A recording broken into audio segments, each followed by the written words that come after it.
Assalamualaikum warahmatullahi wabarakatuh. Bagaimana kabarnya hari ini anak-anak? Alhamdulillah semuanya dalam kondisi sehat walafiat, tak kurang suatu apapun.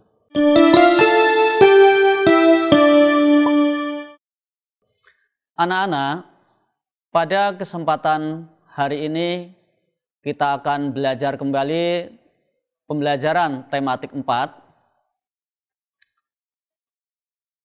Tema 4 berbagai pekerjaan. Subtema 1, 2, dan 3 dengan muatan ilmu pengetahuan alam, yaitu jenis-jenis pekerjaan, pekerjaan di sekitarku, dan pekerjaan orang tuaku. Upaya menjaga keseimbangan alam dan kelestarian sumber daya alam. Lingkungan sekitar kita terdapat berbagai sumber daya alam. Anak-anak masih ingat apa yang dimaksud dengan sumber daya alam?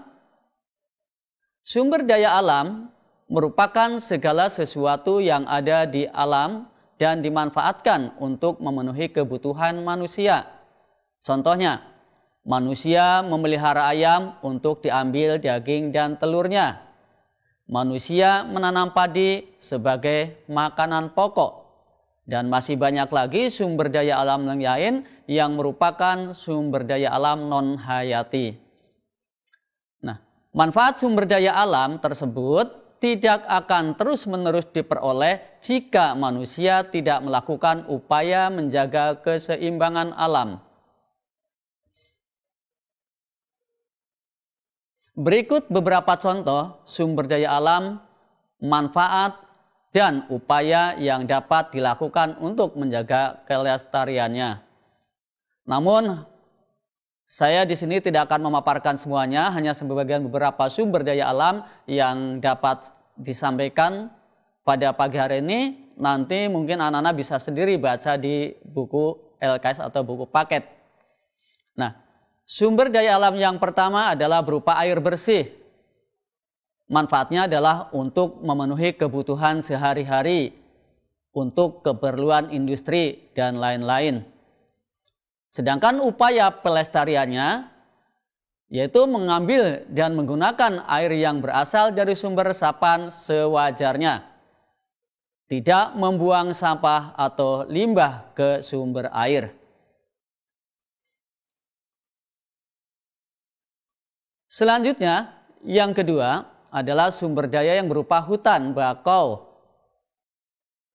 Manfaatnya untuk melindungi pantai dari erosi dan abrasi, menahan rembesan air laut ke darat. Sedangkan cara pemeliharaannya adalah melakukan reboisasi hutan bakau, kemudian membersihkan hutan bakau dari sampah dan limbah. Yang ketiga, minyak bumi. Manfaatnya adalah untuk bahan bakar, misalnya bensin, solar, dan aftur. Yang berikut untuk bahan baku industri kimia. Cara pelestariannya yaitu tidak melakukan eksploitasi yang berlebihan, meningkatkan penggunaan sumber energi alternatif, dan lain-lain. Yang keempat, sumber daya alam yang berupa tanah. Tanah dipergunakan untuk pertanian dan perkebunan. Untuk bahan baku industri seperti batu bata, genting, dan gerabah. Dan masih banyak lagi yang lainnya. Kemudian cara pelestariannya adalah pengolahan limbah tambang dan industri dengan baik. Yang kedua, perbaikan lingkungan setelah kegiatan pertambangan selesai. Dan yang kelima, hewan dan tumbuhan. Manfaatnya adalah sebagai sumber bahan makanan untuk manusia, sebagai bahan baku industri. Sedangkan cara pelestariannya adalah melakukan reboisasi hutan-hutan yang gundul. Yang kedua, melakukan tebang pilih tanaman dan lain-lain. Anak-anak, selanjutnya adalah usaha yang dapat dilakukan untuk menjaga kelestarian sumber daya alam. A. Melakukan penghijauan atau penanaman kembali hutan yang gundul. B. Memanfaatkan sumber daya alam yang tidak dapat diperbaharui secara efisien. C. Memanfaatkan energi alternatif untuk mengganti energi yang tidak dapat diperbaharui. D. Pengolahan air limbah dan penertiban pembuangan sampah.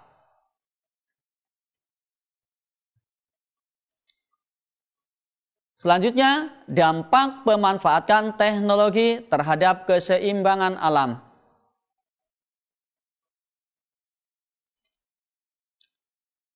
Nah, di sini ada gambar kemajuan industri yang menghasilkan berbagai macam asap atau menghasilkan asap yang sangat banyak.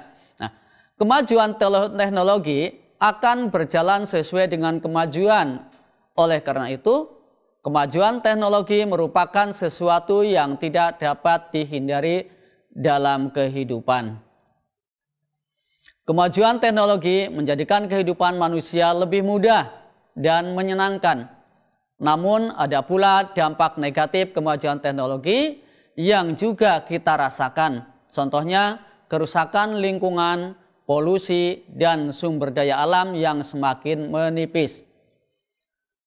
Terjadinya masalah lingkungan hidup disebabkan oleh ketidakseimbangan antara penggunaan teknologi dan lingkungan hidup.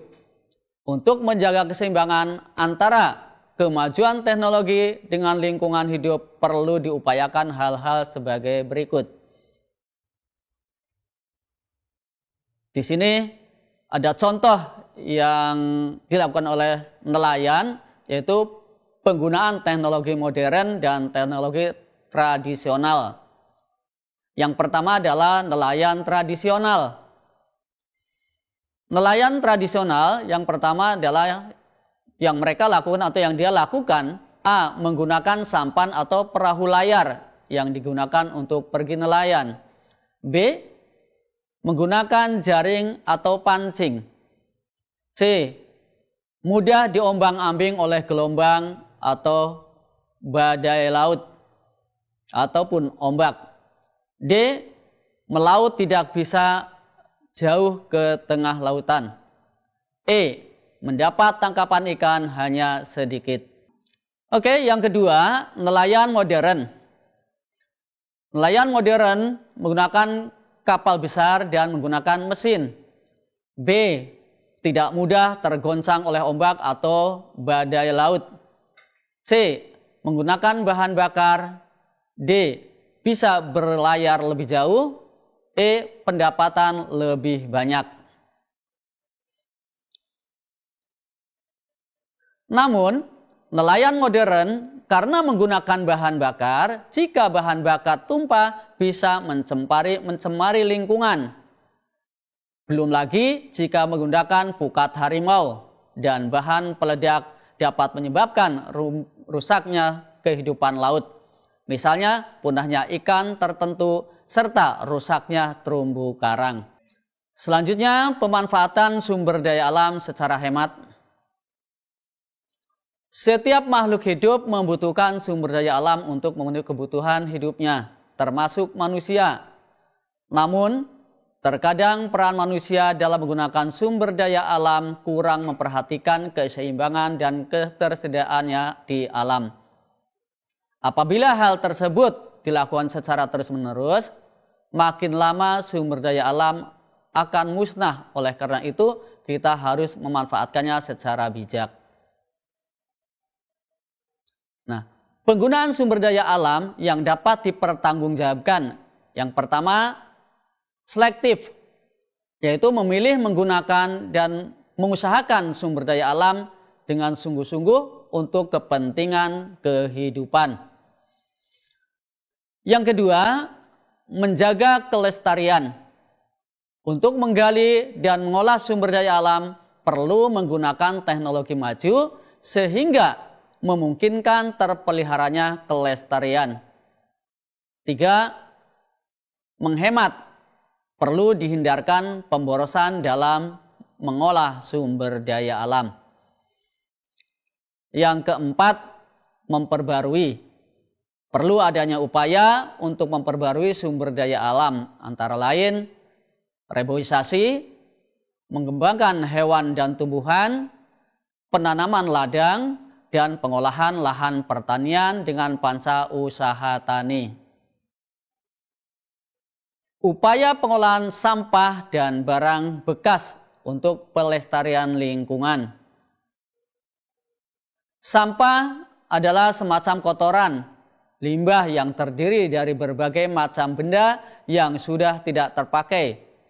Sampah menjadi permasalahan yang dihadapi masyarakat di berbagai daerah. Permasalahan yang ditimbulkan akibat sampah antara lain: 1. Menyebabkan bencana alam atau menyebabkan banjir jika terjadi hujan. 2. Merusak keindahan lingkungan. 3. Lingkungan menjadi kotor dan bau. 4. Menimbulkan berbagai macam penyakit. 5. Menyebabkan pencemaran. Dan yang keenam, menimbulkan limbah yang sulit terurai seperti limbah plastik. Nah, permasalahan yang timbul akibat sampah dapat diatasi dengan pengolahan sampah seperti: 1. Reduce, yaitu mengurangi. Reduce artinya mengurangi penggunaan barang yang dapat menghasilkan sampah. Yang kedua, reuse, yaitu menggunakan kembali. Reuse merupakan sebuah aktivitas mengelola sampah dengan menggunakan kembali. Yang ketiga, replace, yaitu menggunakan barang pengganti. Replace artinya menggunakan barang pengganti yang lebih ramah lingkungan. Dan yang keempat, recycle atau mendaur ulang. Recycle merupakan kegiatan mendaur ulang sampah sehingga diproduksi lagi sampah-sampah yang sudah tidak difungsikan menjadi barang yang baru. Anak-anak, demikian pembelajaran pada kali ini. Mudah-mudahan dapat dipahami karena belajar IPA sangat menyenangkan. Dan akhirnya saya ucapkan Assalamualaikum warahmatullahi wabarakatuh.